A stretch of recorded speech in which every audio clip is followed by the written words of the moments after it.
Assalamualaikum warahmatullahi wabarakatuh.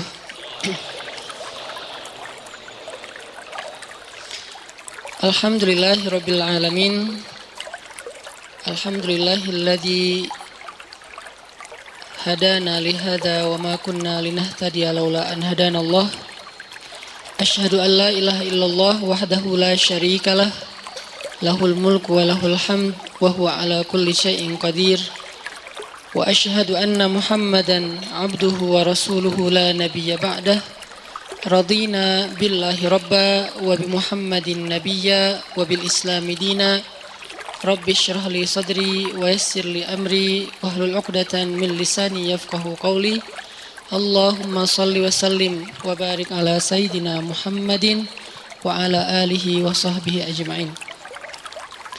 Teman-teman sekalian, anak-anak muda Kota Bandung yang dirahmati Allah Subhanahu wa taala, barakallahu fiikum. Semoga Allah Subhanahu wa taala menjaga hati kita untuk selalu istiqomah di jalan Allah, hidup sebagai seorang muslim, hidup sebagai seorang hamba Allah, dan hidup sebagai seorang khalifatullah fil ard. Kita jadikan Islam bukan hanya ketika kita berada di dalam masjid, tapi Islam itu adalah cara hidup kita, Islam itu adalah selera kita, dan Islam itu adalah perilaku kita. Jadi Islam udah menjadi tes. Kalau kita memilih sesuatu itu, rasa yang kita inginkan itu adalah rasa atau cita rasa Islam. Terus juga perilaku kita, behavior kita, perilaku yang Islami, dan lifestyle kita juga lifestyle yang Islami. Arti lifestyle yang Islami bukan hanya simbol-simbol Islam, bukan hanya terpatok kepada slogan-slogan Islam, tapi lebih kepada konten dan substansi Islam. Sehingga kita menjadi seorang muslim yang kafatan, menjadi seorang muslim yang utuh. Arti utuh, dia tidak hanya menjadi muslim yang taat ketika berada di dalam masjid aja. Tapi dia menjadi muslim yang taat ketika di masjid, ketika di tempat kerja, ketika di kampus, di sekolah, ketika di tempat main, bahkan ketika lagi sendiri bersama dengan orang tercinta, dengan teman, atau bahkan ketika dia berada dalam keterasingan dengan orang-orang yang bikin dia nggak nyaman. Dia tetap menjadi muslim. Mudah-mudahan Allah memahamkan kita lewat kajian-kajian yang rutin kita hadiri ini tentang syumuliyatul Islam, komprehensifnya Islam. Sehingga kita tidak lagi mereduksi Islam itu hanya dalam sisi-sisi ritual saja. Malam ini kita akan coba bedah satu hal yang mudah-mudahan jadi motivasi juga buat kita dalam menjalani hidup, sekaligus membangun persepsi tentang kebesaran Allah Subhanahu wa taala. Kalau di posternya mungkin membahas tentang maaf, saya akan coba kembangkan lebih luas sedikit supaya kita punya persepsi, dan nanti ujung-ujungnya sebetulnya salah satu goalsnya adalah agar kita bisa memaafkan orang lain. Kita bahas tentang hikmah. Kita bahas tentang hikmah. Apa itu hikmah? Dan kenapa pembahasan hikmah ini penting, dan gimana cara menjadi orang yang ahli hikmah. Kalau di dalam Al-Quran, Allah Subhanahu wa taala menyebutkan banyak kata hikmah dan banyak cerita hikmah. Kalau kata hikmah secara jelas salah satunya disebutkan di dalam ayat tentang dakwah. Ud'u ila sabili rabbika bil hikmah. Ajaklah manusia kepada jalan Rabbmu, ajaklah manusia kepada jalan Allah, kepada agama Allah bil hikmah, dengan cara yang hikmah. Kemudian juga ada ayat tentang Nabi mengajarkan hikmah. Wa yu'allimukumul kitaba wal hikmah. Dan tugas Nabi adalah mengajarkan kepada kalian Alkitab dan Al-Hikmah. Kemudian juga nanti ada kisah-kisah tentang hikmah. Salah satu yang paling fenomenal itu dan legend banget adalah Luqmanul Hakim. Yang Allah Subhanahu wa taala berikan kepada dia hikmah. Dan Allah juga berikan kepada para anbiya hikmah. Misalnya wa atainahul hukma sabiyya, kami berikan hikmah kepada Yahya sejak dia masih berusia masih kecil. Sebegitu seringnya kata hikmah disebut di dalam Al-Quran. Kenapa? Apa maksudnya? Terus gimana cara kita mengamalkan kata hikmah ini? Karena kita yakin nggak ada satupun diksi Al-Quran itu yang mubazir, yang sia-sia. Walaupun terjemahnya kadang-kadang menurut kita kayak bukan sesuatu yang bold. Kayak misalnya kalau yang bold itu kan tentang kebesaran Allah, Allah Maha Kuasa, Allah apa, kan jelas ya makna yang boldnya nih. Kadang-kadang ada diksi kayak sederhana, perhiasan, yang dulu pernah kita bahas, keindahan, yang kita terjemahin jadi keren. Terus sekarang hikmah. Ini diksi yang bahkan diulang berkali-kali lebih banyak daripada kata jamal, dan nggak mungkin nggak penting. Karena Al-Quran setiap hurufnya aja penting, apalagi satu kata yang terdiri dari sekian banyak huruf. Sehingga Allah ngasih tahu kita bahwa semua huruf Al-Quran itu penting kadang-kadang dengan sebuah simbol atau dengan sebuah kode. Misalnya alif lam mim gitu. Kenapa ada pembukaan surat cuman satu huruf? Nun, qaf, shad gitu kan? Atau dua huruf yasin, atau tiga huruf alif lam mim, atau banyak kaf ha ya ain shad. Semuanya huruf, bukan kata. Kenapa Allah buka surat-surat tersebut dengan huruf? Karena Allah pengen ngasih tahu salah satu maknanya, semua huruf Al-Quran itu penting. Sehingga yang kita baca walaupun cuman qaf itu penting. Minimal kalau kita nggak tahu makna lebih dalam, pentingnya apa? Qaf aja kalau kita baca dapat pahala. Coba kalau kita baca yang lain selain Al-Quran satu huruf, nggak akan mengandung pahala, walaupun juga nggak mengandung dosa, biasa aja gitu. Yang biasa aja itu namanya mubah, nggak berpahala, nggak dosa ya, nggak dilarang, nggak disuruh, biasa aja. Kita baca nama seseorang, nama orang penting banget, udah lengkap dibaca pun belum tentu berpahala kan. Tapi kalau Al-Quran belum lengkap satu huruf aja, udah 10 kebaikan. 10 kebaikan itu Allah nyebutnya, Nabi nyebutnya dengan istilah hasanah. Hasanah itu bukan hanya angka pahala yang menurut kita cuma angka akhirat. Hasanah itu biasanya lebih sering dan lebih identik dengan dunia. Berarti satu huruf kita baca Al-Quran, kita kayak dijanjiin sama Allah dapat 10 kebaikan dalam hidup kita hari itu. Misalnya pagi-pagi, qaf, udah 10 loh. Besok nun, lo ngapain sih? Cari berkah. Jadi cuma satu huruf doang. Kebayang satu huruf aja bisa sekeren itu gitu. Apalagi satu kata, kalimat, ayat, surat, juz, dan khatam. Ini dahsyat banget. Ini kayak kode dari Allah. Baca Quran itu gak sia-sia teman-teman. Kita gak bisa baca fasih aja dapat pahala yang utuh. Apalagi fasih maka dilipat menjadi 10 kali lipat. Beda banget dengan kita baca yang lain, walaupun membaca yang lain itu insya Allah kadang beberapa hal masih bermanfaat. Kayak baca buku atau baca majalah, baca WA, baca grup, baca caption orang di sosial media, baca komen mantan. Ya mungkin dia komennya motivasi, aku udah halal nih, kamu kapan gitu kan. Saya jadi kayak motivasi gitu kan. Itu kan motivasi juga, dan kadang lebih greget loh kalau dimotivasi mantan ya. Kayak pengen duluan, siapa duluan yang sukses gitu kan.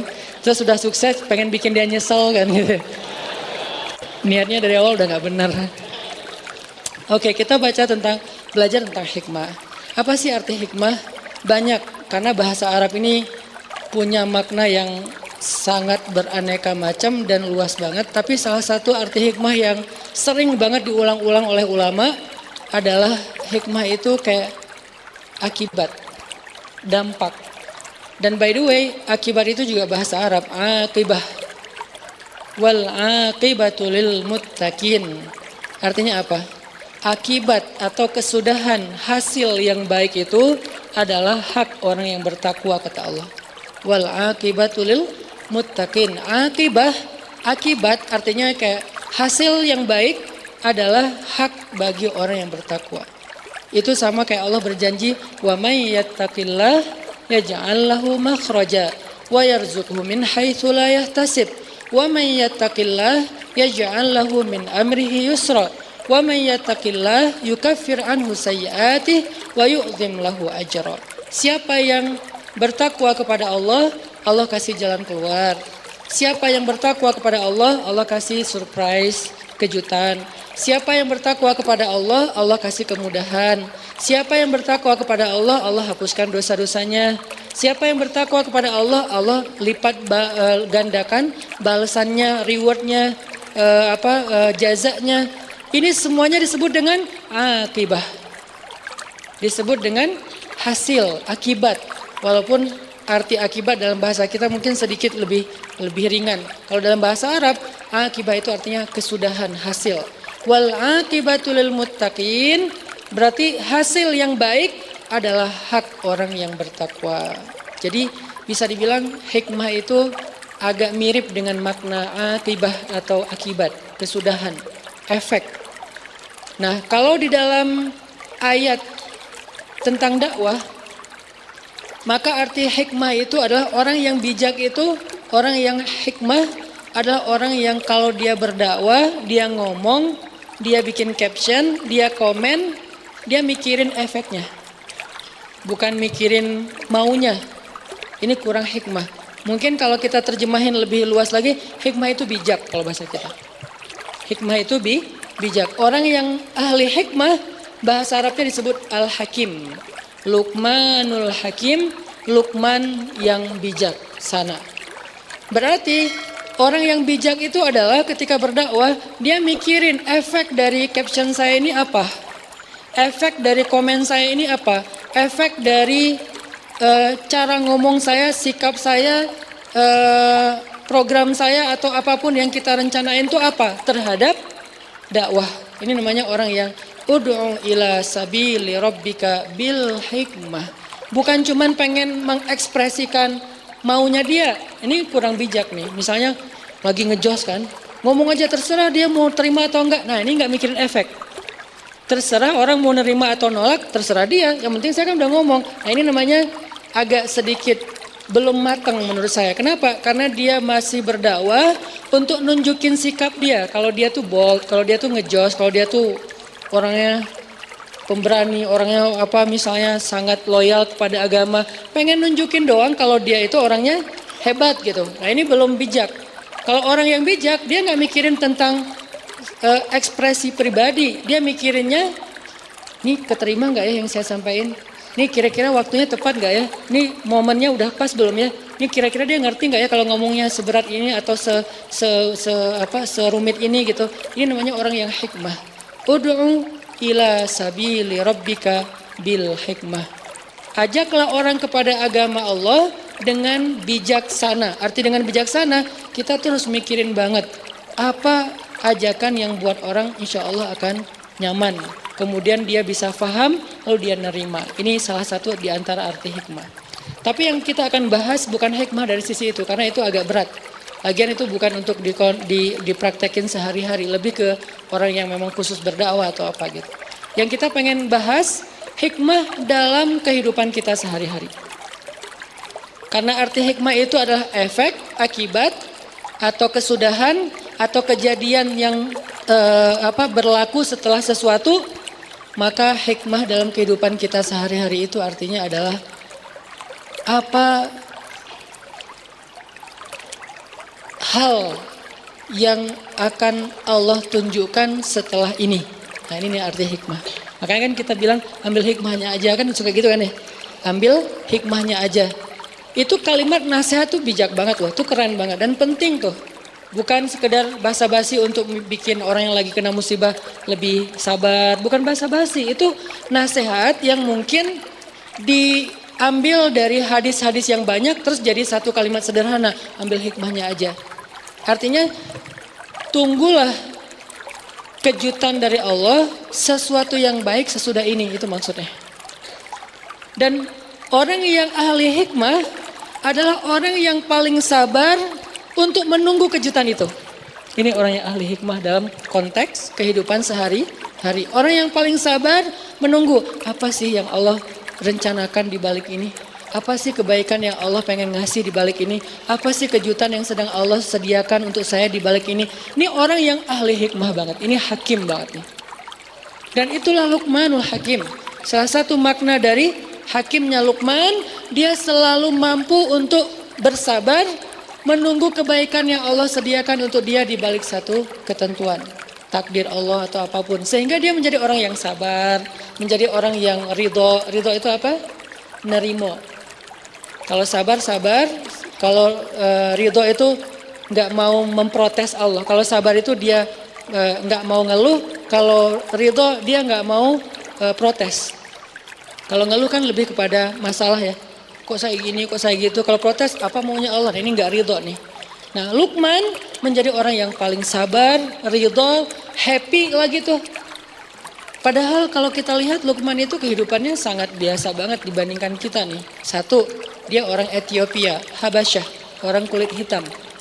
Kayak satu kampung gitu sama Bilal. Kedua, dia budak. Dia, kalau kita gimana pun, maaf mungkin miskinnya kita, diri kita tuh masih milik kita, bukan milik orang lain. Kalau budak, sampai dirinya aja milik orang lain. Terserah mau dijual kemana-mana. Bahkan kalau dia nikah, dia hanya boleh menikah dengan sesama budak. Yang istrinya juga milik orang lain, milik tuannya. Kita kadang-kadang sebagai orang yang mungkin kerja di orang lain, ngerasa sebagian dari waktu kita itu milik perusahaan, milik atasan kita, yang dia yang nentuin, kamu harus masuk kerja, kamu nggak boleh cuti dulu sekarang, kan gitu kan. Kalau Luqman itu lebih dahsyat loh, seutuhnya dirinya, waktunya, bahkan kehidupannya milik tuannya. Dia nggak punya hak apapun, satu-satunya milik dia cuma hati doang. Karena itu yang nggak bisa dimiliki siapapun, cuman hati doang. Artinya dengan kondisinya sebagai budak yang nggak punya apa-apa, yang bahkan dirinya, istrinya, anaknya semuanya milik tuannya, dia masih menjadi orang yang selalu mengatakan alhamdulillah, alhamdulillah, alhamdulillah. Kok bisa orang kayak gini? Malah dia berbaik sangka terus sama Allah. Sampai dia nasihatin anaknya dengan goal supaya anaknya itu kagum kepada Allah. Allah itu baik banget sama kita. Allah itu selama ini selalu ngasih kita kebaikan, nikmat, anugerah, dan karunia segala macam. Kok bisa orang dengan status Luqman tapi malah lebih sering bersyukur kepada Allah? Sehingga salah satu kalimat hikmah yang Allah ajarkan kepada Luqman, anishkur lillah wa may yashkur fa innama yashkuru li nafsih. Kata Allah, kami berikan hikmah kepada Luqman sehingga dia menjadi orang yang bersyukur kepada Allah. Bukan kami berikan nikmat ya, ini beda nih. Ini kalimat detail banget. Kami berikan hikmah kepada Luqman sehingga dia menjadi orang yang bersyukur. Harusnya kan kalimat yang kalau menurut kita harusnya yang lebih tepat tuh, kami berikan kepada Luqman nikmat sehingga dia menjadi orang bersyukur kan. Kenapa dia malah bersyukur tapi yang dikasih hikmah bukan nikmat? Ini bedanya pemahaman orang yang ahli hikmah dengan kita yang terbatas. Kalau buat kita, syukur itu untuk nikmat. Tapi buat Luqman, bukan itu yang paling penting. Ketika Allah udah berikan dia hikmah, kata Allah, wa may yu'tal hikmah faqad utiya khairan katsira. Siapa orang yang Allah kasih hikmah, berarti dia telah diberikan khairan katsira, kebaikan yang sangat banyak. Siapa yang dikasih hikmah oleh Allah, berarti dia dikasih khairan katsira. Allah yang bilang katsir. Kalau kita bilang, ya Allah, dunia ini nikmat yang banyak. Kata Allah, dunia itu hanyalah mata qalil. Dunia itu cuman kesenangan yang qalil, sedikit. Sedangkan hikmah Allah bilang katsira. Terus sebanyak apa tuh? Kalau seluruh dunia ini dikumpulin, kita dapat emas, kita dapat segala macam harta tambang kayak gitu kan. Jadi punya pulau di mana-mana, kita jadi raja satu-satunya di muka bumi. Seperti Zulkarnain, seperti Fir'aun, seperti Namrud, seperti Sulaiman. Semua raja yang pernah ada, bukan raja yang sekarang. Raja sekarang kan kotak udah wilayahnya udah kecil-kecil ya. Kayak Raja Dubai, cuman Dubai doang. Abu Dhabi bukan milik dia. Padahal satu negara tuh, Emirat. Tapi dibagi dua raja. Yang satu bagiannya Abu Dhabi, yang satu lagi bagiannya Dubai. Yang satu pesawatnya Emirat, yang satu lagi pesawatnya apa? Ya itu deh, ada dua pesawat kan, kayak kita kayak Garuda sama apa gitu. Kita ada yang lain gak sih? Ya kalau di Emirat itu ada Emirat, ada satu lagi saya lupa. Etihad. Abu Dhabi Etihad, kalau Dubai Emirat. Dua raja nih. Satu negara kecil yang penduduknya cuma 1,5 juta, itu kelihatan gimana istananya kalau teman-teman tahu Dubai itu. dengan Khalifah Towernya, kemudian dengan istana-istana lain yang di view pantai, apalagi sekarang Dubai itu jadi kayak destinasi sport ekstrim kan, yang loncat dari gedung, yang loncat dari pesawat, yang tapi nggak ada yang bunuh diri ya, loncat profesional gitu, bukan loncat karena masa lalu. Terus kayak kalau itu banyaknya di Jepang, Korea itu loncat dari masa lalu. Kalau di Dubai itu profesional. Itu punya 2 orang doang loh. Bisa kayak wah kaya banget ya. Tapi kata Allah mata on qalil, itu mah sedikit. Apalagi cuman dapat wilayah kecil, dapat dunia aja. Raja Saudi, Raja Dubai, Raja Raja di Eropa kan banyak kerajaan juga tuh. Mereka digabung semuanya kerajaannya di depan Allah, kata Allah mata on qalil, dikit. Terus giliran hikmah kata Allah khairan katsira, kebaikan yang banyak. Itu kebayang nggak tuh seberapa banyaknya? Ini logika iman dengan logika kita manusia biasa. Nah Allah bilang orang yang dikasih hikmah berarti dia dapat khairan katsira. Artinya apa? Dia tuh lebih beruntung daripada Raja Dubai, lebih beruntung daripada Raja Abu Dhabi, lebih beruntung daripada Raja Saudi, raja kerajaan manapun di muka bumi, dia lebih beruntung. Makanya orang yang udah Allah kasih hikmah, dia menjadi orang yang paling bersyukur. Orang yang Allah kasih hikmah, dia menjadi orang yang paling bersyukur. Kenapa? Karena dia lebih beruntung dari raja-raja tadi. Oh, sebegitu pentingnya hikmah Ustaz. Ya, makanya ketika Allah mengatakan wa ataina kami berikan kepada Luqman hikmah anishkurlillah, berarti Luqman itu walaupun secara sosial statusnya budak, tapi dialah orang yang paling beruntung di muka bumi sehingga dia menjadi orang yang paling bersyukur. Gimana caranya? Apalagi kita yang bukan budak, nggak semiskin Luqman. Hanya mungkin kita mengeluh karena nggak tahu hikmah di balik ketentuan Allah terhadap diri kita.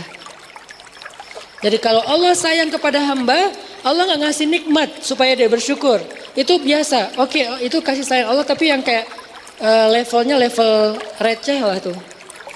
Ada orang dikasih receh bahagia banget. Pas dikasih uang yang bukan bunyi koin, uangnya uang kertas, kok ini sih nggak dikasih yang koin itu? Kan aneh ya.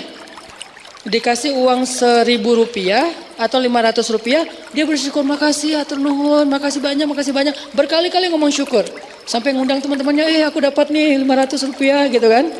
Begitu dikasih 100.000, ya apa sih maunya Allah ngasihnya 100.000. Ini nih maksudnya.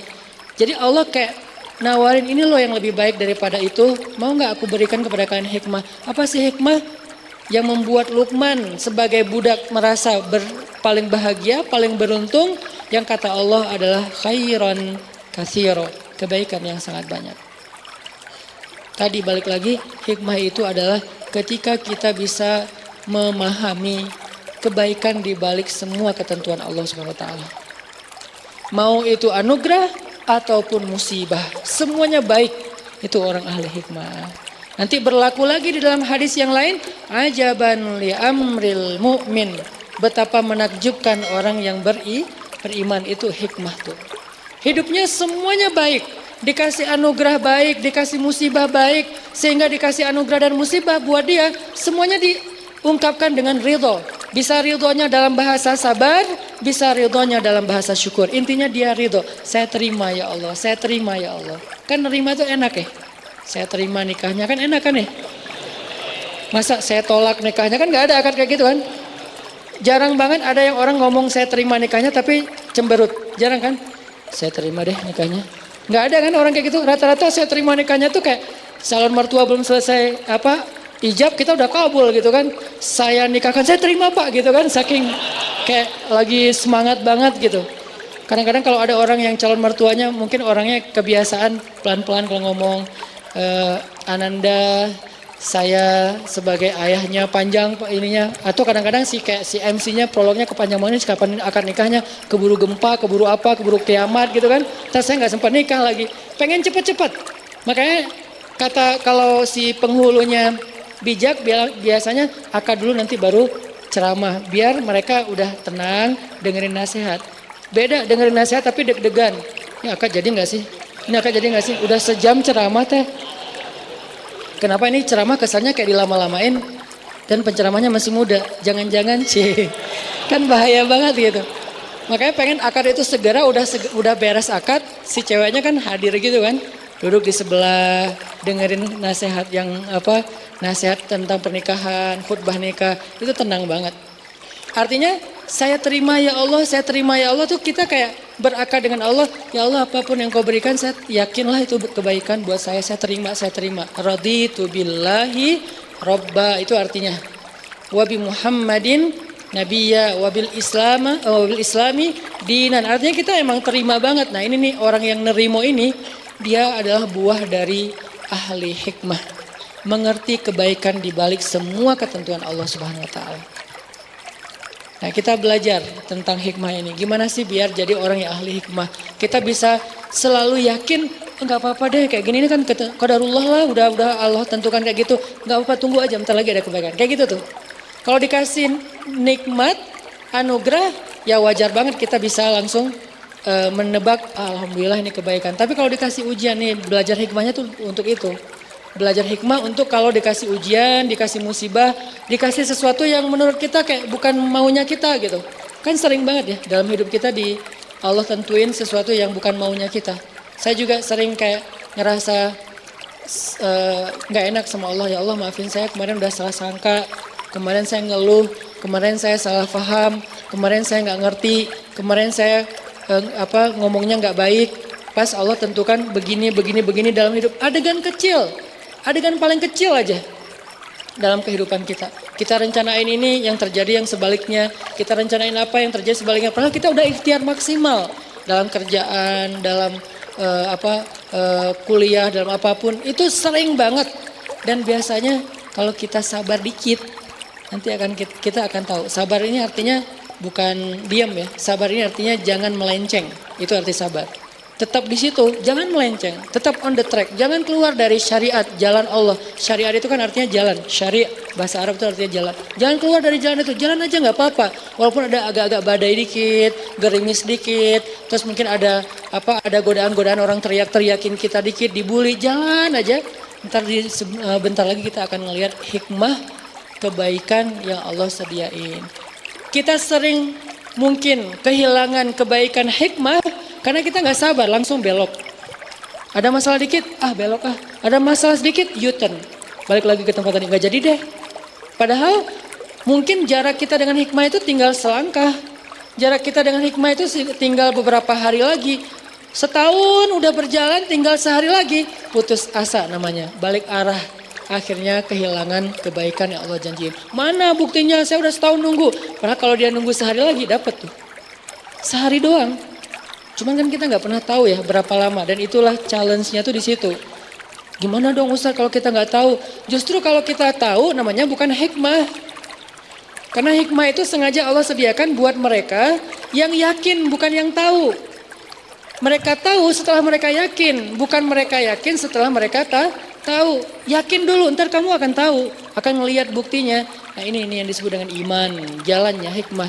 Hikmah itu kayak buah, iman itu adalah akarnya, pohonnya ilmu, nanti buahnya adalah hikmah salah satunya.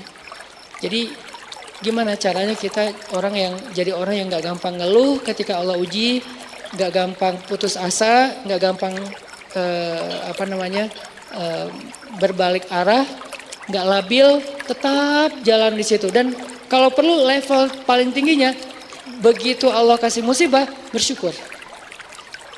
Emang gak gampang sih, saya juga belum berhasil. Tapi setidaknya berbaik sangka dulu sebelum kita mampu bersyukur. Ya Allah, ganti dong musibah ini dengan yang lebih baik. Kan itu berbaik sangka kan dalam bahasa doa. Ya Allah, saya yakin Engkau kalau ngasih sesuatu yang ujian, hamba-Mu sabar, Engkau yang bilang sendiri di Al-Quran. Wabasyiris sabirin, sampaikan kejutan, berita gembira, kebaikan buat orang yang sabar. Manhum ya Rob, siapa orang yang sabar itu ya Allah? Kata Allah, orang yang alladzina idza asabathum musibah qalu inna lillah wa inna ilaihi raji'un. Kita ini milik Allah. Arti kita ini milik Allah, ya ikut ajalah sama Allah pemiliknya. Itu maksudnya, bukan sekedar kalimat bin salabin ya. Innalillahi wa inna ilaihi rajiun. Mana ya Allah, kan saya udah ngomong ininya mantranya. Itu bukan mantra. Innalillahi itu bukan mantra. Innalillahi itu kalimat tarajju kalau secara bahasa. Apa arti tarajju? Rujuk. Rujuk itu artinya balik lagi.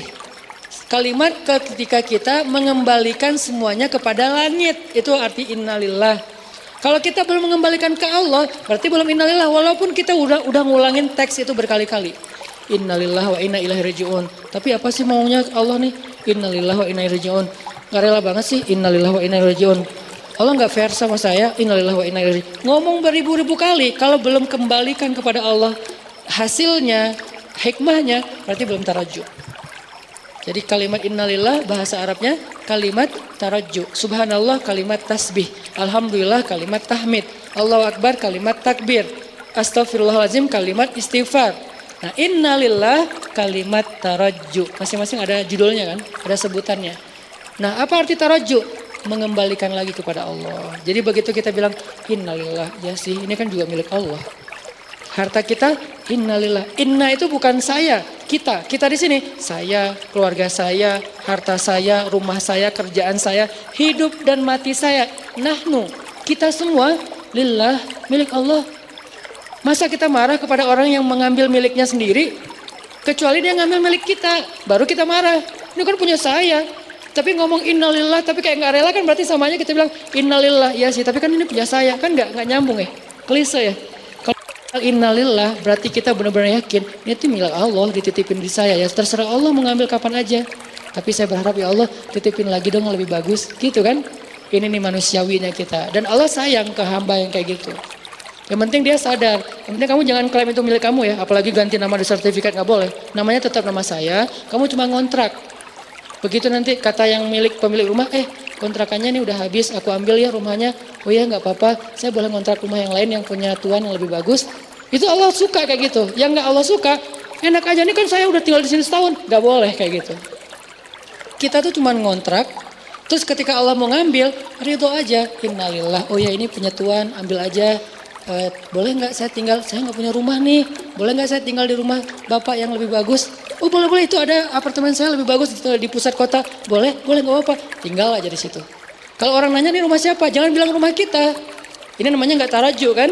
Bilang rumahnya bapak fulan, rumahnya teman saya, rumahnya siapa misalnya kayak gitu. Begitu datang setahun lagi, Mas, kayaknya anak saya baru nikah, mau dipakai apartemennya, saya ambil nggak apa-apa. Oh ya nggak apa-apa Pak, ya memang milik Bapak. Saya malah bersyukur setahun udah dipakai gratis, gitu kan?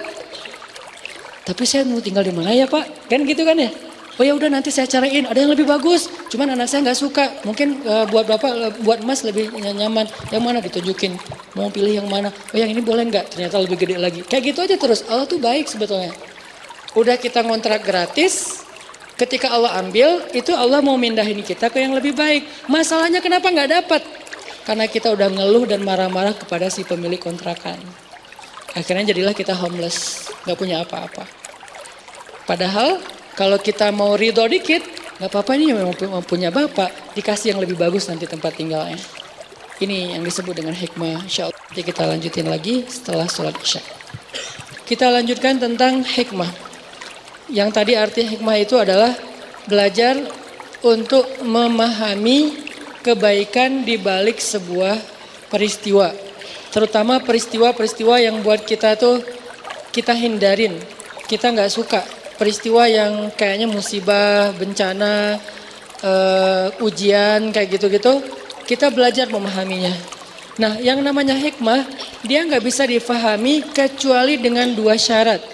Satu, berbaik sangka kepada Allah atau iman. Kedua, sabar karena dia nggak bisa seketika. Kita akan ngerti hikmah kalau kita nggak sabar. Karena biasanya hikmah itu baru kita mengerti setelah beberapa lama. Nah dalam proses menunggu beberapa lama sampai kita ngerti maunya Allah apa, kebaikan dan kejutan yang Allah sediakan itu apa, yang dibutuhin itu adalah sabar. Sehingga ulama mendefinisikan salah satu di antara makna sabar, intidharul faraj min indillah. Arti sabar itu menunggu datangnya jalan keluar dari Allah, menunggu datangnya kebaikan dari Allah. Intizar, menunggu, itulah sabar. Jadi selama seseorang menunggu, kata Nabi, menunggu datangnya pertolongan Allah adalah ibadah. Nunggu doang. Jadi orang sakit nunggu sembuh sambil dia berobat. Kan berobat juga nggak 24 jam setiap detik kan. Minum obat sehari 3 kali. Tapi kan ada masih panasnya, sakitnya, nyerinya. Dia nunggu sampai proses berobatnya membuahkan hasil kesembuhan. Nunggu doang itu kayak ibadah. Kayak kita sholat, kayak kita zikir, kayak kita tilawah. Nunggu doang. Begitu juga ketika kita dikasih ujian, musibah, soal harta, soal fisik, soal perasaan, kan 3 kan. Ba'sa, dorro, zulzilu. Ba'sa fisik, dorro harta, zulzilu itu perasaan. 3 model ujian yang semua orang ngalamin. Walaupun mana yang paling berat tergantung orang. Ada yang orang mungkin kalau diuji fisik langsung ngeluh. Ada orang kalau fisik nggak apa-apa, tapi kalau harta dia lemah di situ. Ada orang fisik nggak apa-apa, harta nggak apa-apa. Kalau perasaan dia langsung habis. Nggak kuat kalau diuji perasaan. Diuji perasaan itu apa? Banyak. Bisa diuji perasaan tentang rasa cinta, bisa diuji perasaan tentang rasa benci, bisa diuji perasaan tentang rasa marah. Yang namanya perasaan, cinta, benci, marah, kangen, itu semuanya ujian. LDRan itu zulzilu, terguncang. Apalagi LDRan habis akad nikah, itu lebih zulzilu lagi, berapa skala Richter gitu kan, guncangannya tuh. Karena zulzilu itu zalzalah, idza zulzilatil kan itu artinya guncangan. Cuman maksud guncangan di sini guncangan perasaan. Nah, orang yang menunggu datangnya pertolongan Allah, kebaikan yang Allah janjiin, nunggu doang itu udah ibadah. Dan itu disebut dengan intizar. Penantian itu sama dengan sabar. Penantian itu sama dengan sabar. Dan kita nggak akan ngerti hikmah sebelum kita bisa benar-benar komitmen dengan 2 hal tadi. Berbaik sangka sama Allah. Pasti ada kebaikan di setelah ini. La'allahu khair, la'allahu khair. Inna lillahi wa inna ilaihi raji'un. Yang kedua, dia sabar. Nungguin sampai datangnya pertolongan Allah. Nah, ini namanya hikmah. Kalau kita terbiasa mengerti hikmah teman-teman, sampai ke tingkat yakin ada hikmah, yakin ada hikmah, yakin ada hikmah. Kemudian kita dikenal dengan Al-Hakim, orang yang bijak, karena selalu yakin kepada hikmah-hikmah yang baik di sisi Allah, maka hidup kita itu nggak ada buruknya, semuanya baik.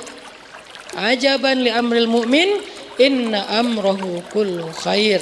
Semua urusannya khair, baik. Kenapa? Karena dia ahli hikmah, selalu yakin kepada kebaikan di balik suatu ujian. Serumit apapun dan seburuk apapun ujian itu, seberat apapun ujian itu, seenggak logis apapun ujian itu, pokoknya ada kebaikan. Mana contohnya Ustadz? Salah satu contoh cerita hikmah yang paling kontroversi adalah cerita hikmahnya Nabi Khidir. Itu cerita hikmah paling kontroversi. 3 adegannya, tiga-tiganya kontroversi. Kalau sekedar ujian anak yang kecil itu tiba-tiba meninggal, nggak kontroversi ya, namanya orang meninggal. Tapi ini dibunuh, bukan meninggal. Kalau kapal itu tiba-tiba rusak, nggak kontroversi. Tapi ini dirusak. Kalau rumah itu yang dibangun oleh Nabi Khidir itu rumah di kampung orang-orang yang soleh, itu nggak kontroversi. Ini rumah yang ada di kampung orang-orang yang tidak soleh. Makanya kontroversi. Nah, hidup kita kadang nggak sekontroversi Nabi Khidir. Berarti kalau terhadap apa yang terjadi kepada Nabi Khidir aja Musa harus bersabar, harusnya kita lebih sabar lagi terhadap apa yang kita alami dalam hidup. Sehingga ketika Musa protes, akhirnya Nabi Khidir bilang apa? Malam tasti', bukan tastati'. Udah disingkat sekarang. Tadi awal-awalnya tuh malam tastati'. Sekarang ujung-ujungnya malam tasti'. Artinya gak bisa banget sih. Kok gak bisa banget sih untuk sabar? Malam tasti' alaihi sabra. Akan aku jelaskan sekarang kepada kamu. Inilah penjelasannya kepada kamu. Apa yang kamu gak bisa banget untuk sabar menunggu penjelasannya. Nah, ini cerita hikmah. Sehingga ketika Nabi Musa ditanya oleh seorang laki-laki Bani Israel, siapa orang yang paling banyak ilmu? Nabi Musa mengatakan saya. Ya, ini namanya ilmu yang sifatnya fikih, belum ilmu hikmah. Ilmu fikih itu ilmu hukum, halal, haram, boleh, enggak, hak, batil. Ini ilmu fikih, ilmu syariat. Nah, ketika Nabi Musa ditanya siapa orang, Nabi Musa menjawab saya. Maksudnya Saya yang paling mengerti syariat. Ya wajar, karena Nabi Musa lah yang pertama sekali membawa agama Yahudi. Sehingga nggak ada orang yang lebih mengerti agama Yahudi daripada Nabi Musa. Bahkan Nabi Harun tidak lebih mengerti agama Yahudi daripada Nabi Musa. Kenapa? Karena Nabi Musa itu Rasul, Nabi Harun itu Nabi. Rasul itu satu level di atas Nabi. Ini dua hal yang berbeda. Ini kebiasaan di Mesir, ulama kalau ngomong itu ngebalikin angle yang positif. Jangan bawah tapi atas. Saya bisa bilang Nabi itu satu level di bawah Rasul. Artinya Harun itu Nabi Yahya, itu Nabi Zakaria, itu Nabi Imran, sebagian ada yang bilang itu Nabi Maryam, sebagian ada yang bilang itu Nabi. Dan mereka semuanya ngikutin agamanya Rasul Musa alaihissalam. Ngikuti agamanya Nabi Musa, yaitu Yahudi. Baru nanti Yahya ngikutin agama Isa, ketika Isa udah lahir, terus bawa agama baru dengan kitab suci yang baru namanya Injil dengan agama Nasara atau Nasrani. Artinya nggak ada yang lebih mengerti syariat Yahudi daripada Nabi Musa. Sebagaimana nggak ada yang lebih mengerti syariat Islam daripada Nabi Muhammad. Jadi wajar Nabi Musa nggak salah jawabnya. Siapa yang paling banyak ilmu? Nabi Musa mengatakan, ana, saya. Yang paling ngerti, kalau kalian pengen tahu tentang agama Yahudi, tanya saya deh. Kemudian Allah mengatakan, wahai Musa, carilah seorang laki-laki di antara pertemuan dua laut, dia punya ilmu yang kamu tidak punya. Dia punya ilmu yang kamu tidak punya. Apa yang dia punya dan Nabi Musa nggak punya? Nabi Musa padahal paling ngerti syariat. Adakah yang lebih ngerti syariat daripada Musa? Nggak ada emang. Tapi ada satu ilmu lagi, namanya ilmu hikmah. Yang Nabi Musa tidak mengerti. Datanglah Nabi Musa, singkat cerita, ketemu dengan Nabi Khidir. Lalu Nabi Musa melamar jadi murid, pengen ikut Nabi Khidir. Terima saya untuk ngikuti Anda, ikut guru. Jadi ini pelajaran penting ya buat kita bahwa ilmu itu didatangi, bukan mendatangi. Nabi Musa bilang, saya akan berjalan untuk menemukan pertemuan dua laut. Kalau nggak ketemu, saya akan jalan seumur hidup demi mencari guru. Padahal Nabi Musa itu kalau mau cara gampang bisa. Caranya gimana? Ya Allah, datangkanlah Khidir kepada saya. Bisa kan? Kenapa? Musa itu kalimullah. Apa arti kalimullah? Sering teteleponan sama Allah. Kalim itu ngomong langsung, cuman nggak ngelihat orangnya, bukan fit call ya. Jadi kayak nelpon gitu. Kalau Nabi Muhammad langsung, lebih dahsyat lagi. Kalau Nabi Musa langsung ngomong tapi nggak ketemu. Ini kalau bahasa sekarang tuh kayak nelpon. Kan gampang banget, tinggal nelpon Allah, ya Allah saya pengen ketemu Khidir di mana ya? Nggak apa-apa deh saya datengin, tapi Allah kasih tahu saya harus kemana. Atau kalau bisa Khidir yang ketemu saya, kan saya yang lebih tinggi derajatnya daripada Khidir. Kan secara derajat kenabian Musa lebih utama daripada Khidir. Semua ulama sepakat Musa lebih utama. Bahkan di antara para anbiya, Musa itu masuk 5 kategori nabi papan atas, ulul azmi namanya. Berarti kan kata Allah, faddalna ba'dahum ala ba'd. Kami utamakan sebagian mereka atas sebagian yang lain. Lahum darajatun, mereka bertingkat-tingkat. Kan manusia seperti itu di sisi Allah, cuman yang tahu pastinya Allah. Cuman dari sisi keilmuan Musa itu lebih utama daripada Khidir. Harusnya Khidir yang diundang kepada Musa untuk datengin Musa. Enggak, tapi dalam konteks ini bukan siapa yang lebih utama, siapa yang pengen belajar. Muridnya bisa seorang pejabat, muridnya bisa seorang pengusaha yang udah konglomerat banget, muridnya bisa lebih tua, tapi kalau dia yang belajar, dia yang datangin gurunya. Walaupun gurunya lebih muda, walaupun gurunya mungkin lebih miskin, walaupun gurunya bukan pejabat rakyat jelata, tapi kan dia guru.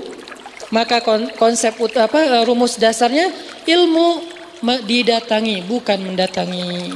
Sehingga ketika Imam Malik diundang oleh raja untuk ngajarin raja ke istana raja, Imam Malik mengatakan ilmu itu didatangi, bukan mendatangi. Akhirnya raja datang ke rumah Imam Malik. Sampai di rumah Imam Malik, raja duduk di atas, Imam Malik duduk di bawah. Langsung yang pertama dibuka itu bukan bab ilmu, tapi bab adab, etika. Karena etika lebih dulu daripada ilmu. Seperti yang kata Ustaz Umar Mita beberapa video kan, akhlak lebih utama daripada ilmu. Ada orang yang punya ilmu banyak, teori, ayat, hadis, tapi kurang akhlaknya. Sehingga yang pertama dibuka, adab murid kepada guru. Pertama, duduk di bawah, langsung rajanya duduk di bawah gitu. Ini karena penting banget. Kok gitu sih, kok nggak langsung bahas aja hal haram? Enggak, tetap etika nomor 1. Akhirnya Nabi Musa jalan nyari Nabi Khidir. Pas sudah ketemu, pengen ikut guru, saya boleh nggak ikut engkau wahai Tuhan? Saya pengen belajar ilmu kepadamu. Apa jawaban Khidir? Kamu nggak akan sabar sama saya. Jadi yang mau diajarkan Nabi Khidir kepada Musa, sabar menunggu hikmah. Bukan tentang ini halal Musa, ini haram. Enggak, Musa udah ngerti itu. Ini agama Yahudi itu harusnya gini, kamu salah konsepsi. Enggak, karena konseptor agama Yahudi itu adalah Allah, kemudian yang menyampaikannya Musa. Ya udah nggak ada masalah dengan syariat. Sekarang masalah hikmah. Kamu nggak sabar sama saya. Bagaimana kamu akan sabar terhadap sesuatu yang kamu nggak ngerti? Nah ini nih, bersabar terhadap sesuatu yang kita nggak ngerti. Kalau ngerti wajar dong kita sabar. Misalnya Allah bilang, ya kamu saya uji ya karena nanti mau dikasih yang lebih bagus. Sabar banget kan kita. Kayak cerita saya misalnya hilang motor 21 juta. Gak apa-apa ya Hanan, aku ambil 21 juta ntar dikasih motor yang 31 juta. Oh siap ya Allah, sami'na wa atau anak kan gampang kan ya. Allah gak ngomong gitu, pokoknya diambil aja. Apa maunya Allah? Tapi kan saya gak ngerti, itu disebut dengan hikmah. Sabar terhadap sesuatu yang kita gak ngerti. Kalau kita ngerti itu bukan hikmah, itu wajar banget. Kata Nabi Khidir, bagaimana kamu akan sabar terhadap sesuatu yang kamu gak ngerti?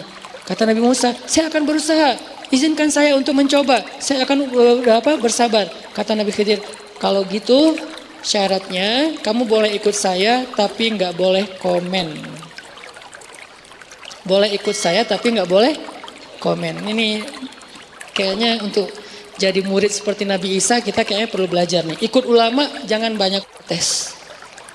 Kalau mau protes biar sesama ulama. Kita sebagai murid jangan protes ulama.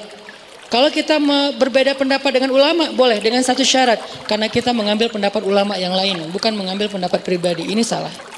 Kalau menurut kita, kalau kita ngomong gini, saya nggak setuju dengan ustadz itu, karena menurut saya itu salah.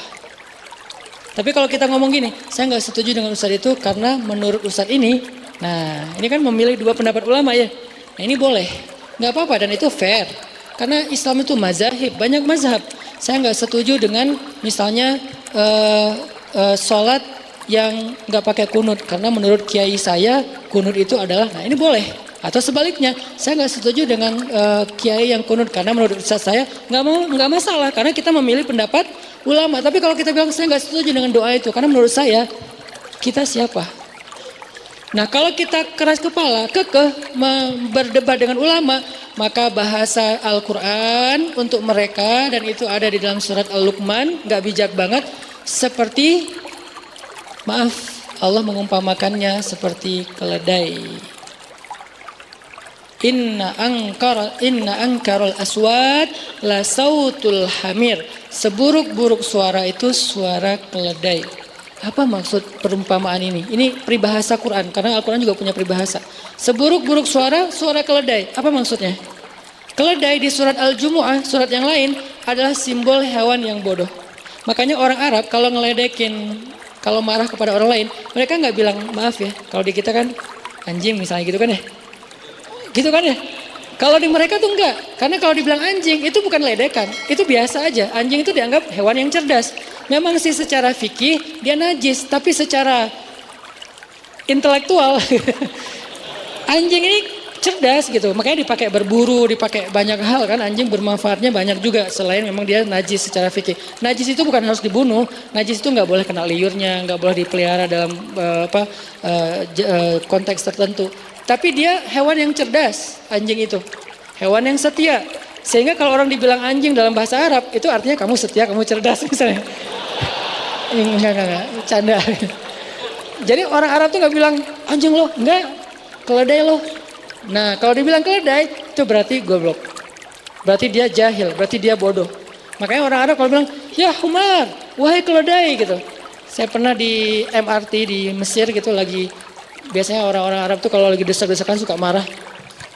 Ada yang marah-marah ngomong ke bapak yang kayaknya educated gitu ya, lagi duduk. Ya humar, wahai keledai. Si bapak itu dengan tenang bilang, fi humar gairak hena? Ada keledai selain kamu di sini? Dia bilang nggak ada. Ada. Salah. Dibilang nggak ada, berarti gua sendiri yang keledai. Kalau dibilang ada, berarti gua termasuk keledai juga dong. Nih bapaknya tuh keren banget logikanya. Akhirnya ketawa satu gerbong, udah selesai masalahnya. Jadi orang Arab tuh kalau ngomong bodoh, bahasanya keledai. Kenapa? Karena peribahasa surat Al-Jumu'ah seperti keledai yang membawa lembaran-lembaran ilmu. Dia bawa banyak kitab tapi nggak ngerti apa isinya, itu keledai. Sehingga ketika Allah ngasih perumpamaan lain, peribahasa lain, sebut suara adalah suara keledai. Maksudnya apa?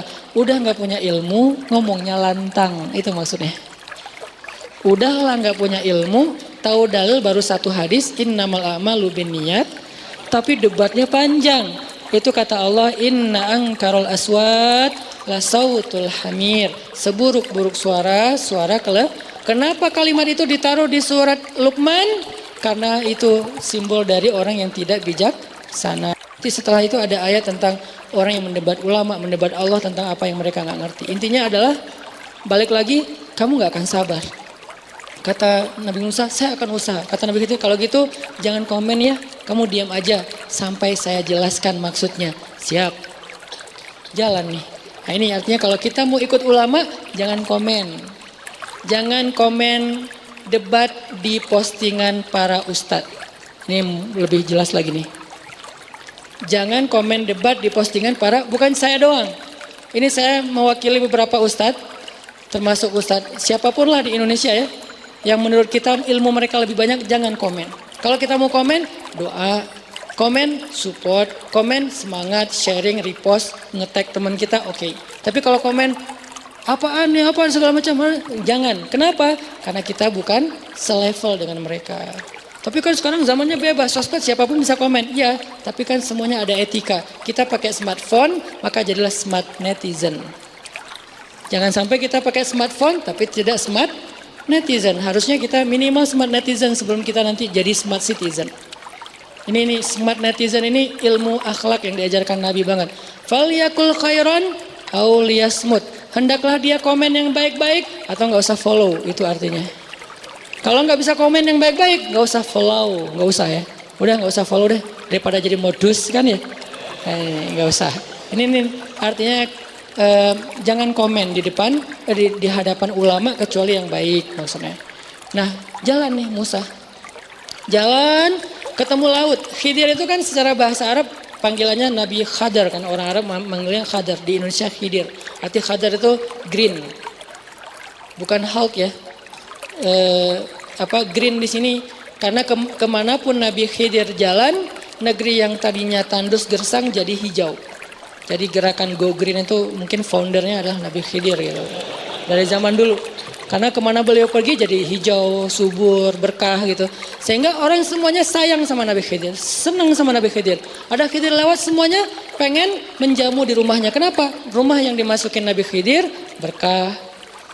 Ternak yang ditenggangi Nabi Khidir berkah. Tiba-tiba jadi bisa ngeluarin susu. Tiba-tiba ternak itu jadi gemuk. Ini Khidir. Asal usul dari nama Khidir. Nggak tahu nama aslinya apa. Ini kayak nama panggung kalau kita ya.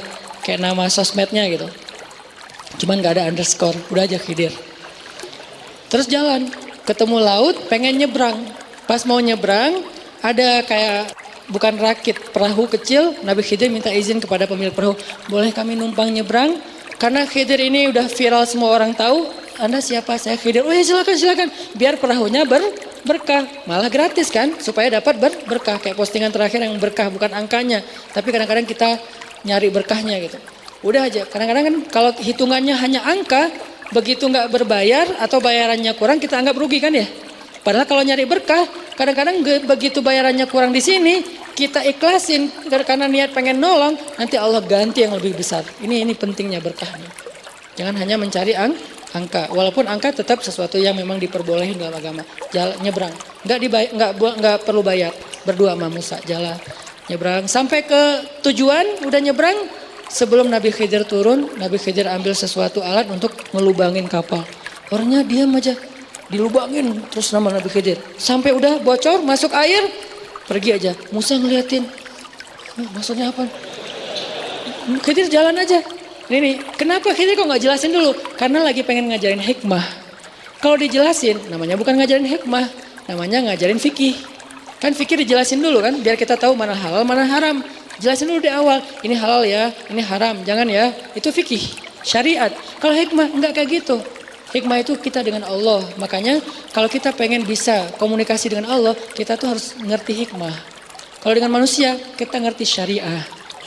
Dengan manusia, syariah. Makanya syariatnya kan suka gitu kan bahasa kita ya. Syariatnya sih gitu, tapi hikmahnya Allah yang tahu. Nah, artinya komunikasi dengan manusia halal, haram, hak, batil, boleh atau enggak itu syariat. Oke, itu penting. Tapi ada satu lagi, komunikasi dengan Allah hikmah. Sehingga nggak dijelasin dengan verbal, tapi dijelasin dengan sebuah kenyataan nanti yang akan terjadi. Jalan aja Khidir. Diprotes sama Musa. Anzir nih, tunggu. Saya pengen nanya, kenapa Anda lubangi perahu orang yang udah memberi kita tumpangan gratis? Kan ini nggak baik. Kata Khidir, bukankah aku udah bilang kamu nggak akan sabar? Ya udah deh. Ya maaf saya lupa. Jangan marahin saya ketika la tu'akhizni. Jangan marah kepada saya karena saya lupa. Ya udah saya akan sabar kali yang akan datang. Beneran jalan lagi. Oke, dimaafin. Jalan, ketemu anak kecil lagi pada main sama teman-temannya, dipegang sama Nabi Khidir, maaf dipatahin lehernya meninggal. Siapa sih yang nggak protes ngelihat adegan kayak gini kan ya? Tapi ini nggak boleh dicoba ya, nggak boleh tetap ada keterangan hanya oleh profesional gitu. Yang profesional hanya Nabi Khidir, kita nggak pro, jadi nggak boleh nyoba-nyoba. Kenapa lo lakuin itu? Khidir, latihan. Jangan bunuh orang dengan alasan Nabi Khidir. Nabi Khidir hanya khusus satu orang dan the one and only lah, nggak akan ada duanya. Patahin, meninggal. Nabi Musa marah. Ini kan anak nggak ada dosanya. Ayatnya kan gitu kan, dia nggak punya salah, nggak ada dosa. Kenapa kamu membunuh jiwa yang tidak punya dosa dan nggak ada alasan yang membolehkan membunuhnya? Bukankah saya udah bilang kamu nggak akan sabar? Ya udah, ini terakhir nih saya salah, kata Nabi Musa. Kalau saya ngomong lagi nanti tinggalkan saya. Ini terakhir, maaf. Udah jalan. Tapi Nabi Musa masih nggak bisa nyaman. Kenapa gitu ya? Aneh nih orang, saya benar nggak sih dapat guru kalau bahasa kita nih? Cuman Musa nggak sepolos itu lah, karena Musa pintar pasti ya. Cuman kayak apa maksudnya? Kenapa harus gini? Apa maksudnya? Jalan. Udah malam. Sampai di sebuah kampung, sebuah negeri di tengah padang pasir.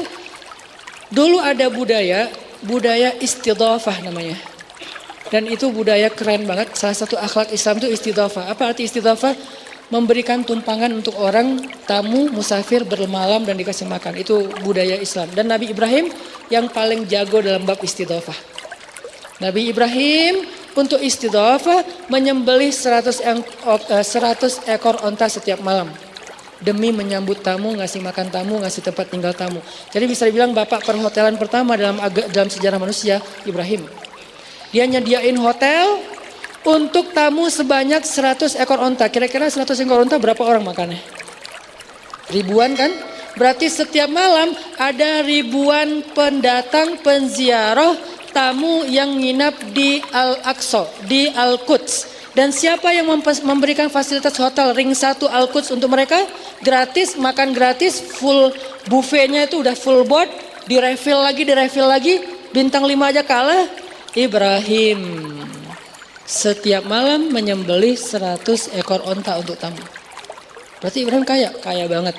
Kisah Ibrahim miskin itu hanya sementara pas perjalanan dari Irak ke Palestina. Sampai di Palestina kaya raya.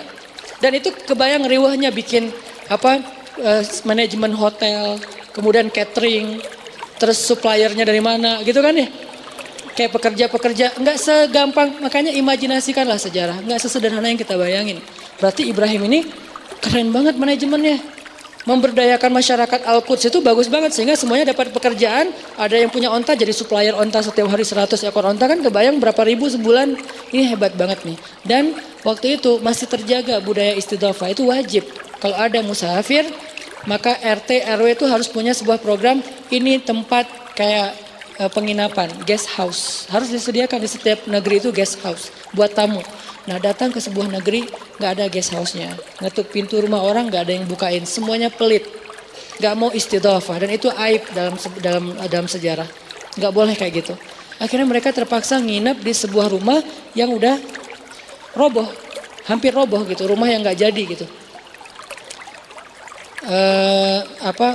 Kalau kata teman-teman tuh BCA, bangunan Can Angges gitu ya. Yang belum jadi gitu. Udah nginep aja. Tapi ini bukan bank ya. Ini hanya istilah gitu. Udah aja di bawah nginep dingin-dingin. Terus hujan. Pagi-paginya pas sudah selesai nginep di sana. Akhirnya Nabi Khidir malah kayak renov gitu. Rumahnya dibangun lagi sampai bagus. Seharian kerja udah capek.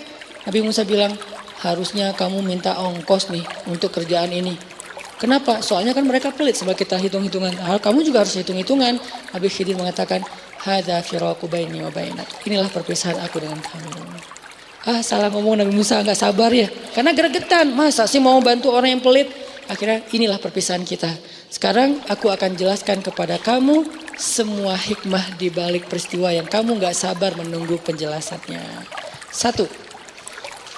Perahu yang aku bocorin itu, cuman dibocorin nggak dirusak total. Bocorin dikit biar masuk air, kemudian mereka menunda keberangkatan untuk nambal dulu. Kenapa? Karena di tengah lautan ada raja kayak pembajak gitu yang merampas perahu-perahu yang lewat. Aku berharap mereka tidak jadi korbannya sehingga aku lubangin. Lalu mereka menunda keberangkatan dan tidak jadi korban pemalakan atau dibegal di tengah jalan gitu. Ini maksudnya. Berarti melubangi perahu adalah bentuk dari menolong nelayan. Kan ini hikmah ya. Kadang hidup kita kayak gitu. Ada lubang yang Allah kasih dalam kehidupan kita untuk menolong kita dari musibah yang lebih besar lagi. Tapi kapan kita tahu? Setelah kita bersabar dan berbaik sangka kepada Allah. Itu hikmah. Yang kedua, apa nih alasannya nih? Bunuh orang. Anak itu kalau nanti dewasa, dia akan jadi anak yang durhaka. Dia akan mengajak kedua orang tuanya untuk kufur kepada Allah, syirik kepada Allah. Sebelum itu terjadi, maka aku menyelamatkan orang tuanya dan anak itu dengan cara Allah memberikan aku perintah untuk menyelesaikan urusan dia. Diwafatkan gitu. Diwafatkan sehingga dia meninggal sebelum dia balik. Dan orang tuanya nanti akan Allah ganti dengan anak yang lebih baik daripada dia.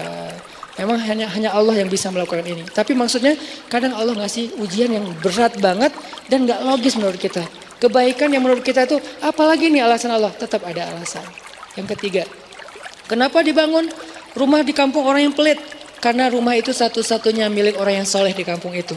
Kebenaran orangnya udah meninggal, anaknya anak yatim. Aku berharap nanti kalau anak itu besar, mereka tinggal di situ dan mengambil harta warisan yang tersimpan di bawah rumah tersebut. Ada lagi kebaikan. Jadi 3 kali Nabi Khidir melakukan sesuatu yang menurut Musa salah, ternyata 3-tiganya adalah khair kalau mengerti hikmahnya. Inilah apa yang malam tasti alaihi sobra. Inilah yang kamu gak sanggup bersabar untuk mengetahui penjelasannya. Hikmah. Kata Nabi Muhammad SAW mengomentari ayat ini. Kan Nabi bacain terus komen ya. Ini namanya tafsir hadis.